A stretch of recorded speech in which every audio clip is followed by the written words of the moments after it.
Pour beaucoup de gens, le hashtag, c'est ça. Sauf que c'est pas ça. Ce symbole est appelé H en anglais ou croisillon en français. À l'origine, il était utilisé comme symbole de la livre, l'unité de poids.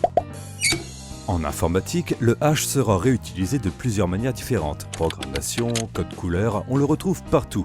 Et chez nos amis américains, le H est utilisé pour la numérotation. Chez nous, on écrit numéro 1, numéro 2, numéro 3 et outre-Atlantique, H1, H2, H3. À partir de là, le H devient un caractère important pour les programmeurs mais aussi pour les anglophones. Seulement voilà, quand les premiers claviers sont arrivés jusque dans l'hexagone, on a pensé que le H était un dièse.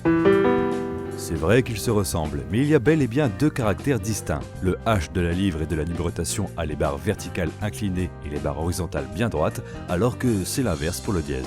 Le H, que l'on peut appeler croisillon en français, n'oubliez pas, n'a donc rien à voir avec un dièse. Et le hashtag alors? Quand Internet a commencé à prendre de l'importance, les salons de chat se sont multipliés sur la toile. Et pour classer tous ces salons, certains utilisateurs ont utilisé le H comme pour la numérotation, sauf qu'à la place des numéros, ils ont ajouté les thématiques des salons. Par la suite, le principe a été repris par plusieurs internautes et finira par être adopté sur les réseaux sociaux comme sur Twitter. Utiliser un H plus un mot pour un référencement, en d'autres termes un tag, fait de ce mot un hashtag. Le hashtag n'est donc pas un signe et n'a rien à voir avec un dièse. Le hashtag est un mot précédé d'un croisillon. Hashtag salut.